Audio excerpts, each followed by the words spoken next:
Bon, visiblement, le CAC 40 ne savait pas trop où il avait envie d'aller. Aujourd'hui, il termine ce premier jour de septembre à moins 0,27% vers les 7297 points et près de 2,6 milliards d'euros échangés. Le rendez-vous du jour, ben oui, c'était bien sûr les chiffres de l'emploi américain. Alors, l'économie US a généré 187 000 postes en août, un chiffre supérieur aux attentes, mais les créations des 2 mois précédents ont été révisées en forte baisse et le taux de chômage a grimpé de 0,3 points à 3,8%, tandis que le revenu horaire moyen s'est accru à un rythme annuel de 4,3%, un niveau inférieur aux estimations, de quoi conforter en tout cas un scénario de ralentissement de l'économie qui plaît aux investisseurs. À 17h45, pourtant, le parcours des indices américains est tout aussi hésitant qu'à Paris, plus 0,2% pour le Dow Jones, moins 0,1% pour le Nasdaq. On garde les valeurs en hausse.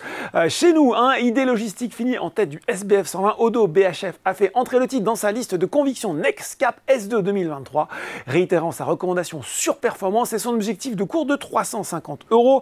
Les pétrolières et parapétrolières, Total Energy, CGG, GTT ou encore Technip Energy profitent, elles, de la montée continue du Brent depuis une semaine, alors que le baril s'échange désormais à près de 88 $ sur le CAC 40. En plus de Total Energy, Téléperformance poursuit sa séquence haussière. Et puis sur le SRD, c'est vraiment à chaque jour sa biotech en ce moment. Ben voilà, aujourd'hui c'est OSE Immuno qui grimpe de 14% sur la journée.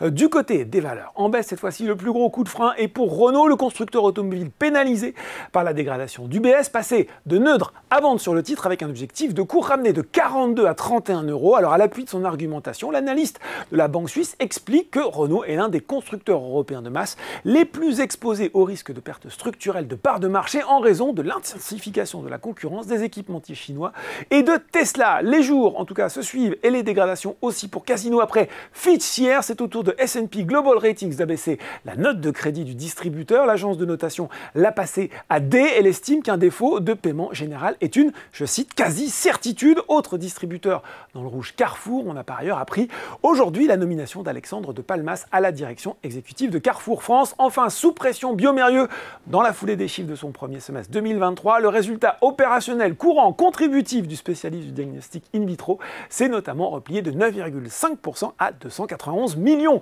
Voilà, c'est tout pour ce soir. En attendant, n'oubliez pas, tout le reste de l'actu éco et finance est sur Boursorama. Un très bon week-end.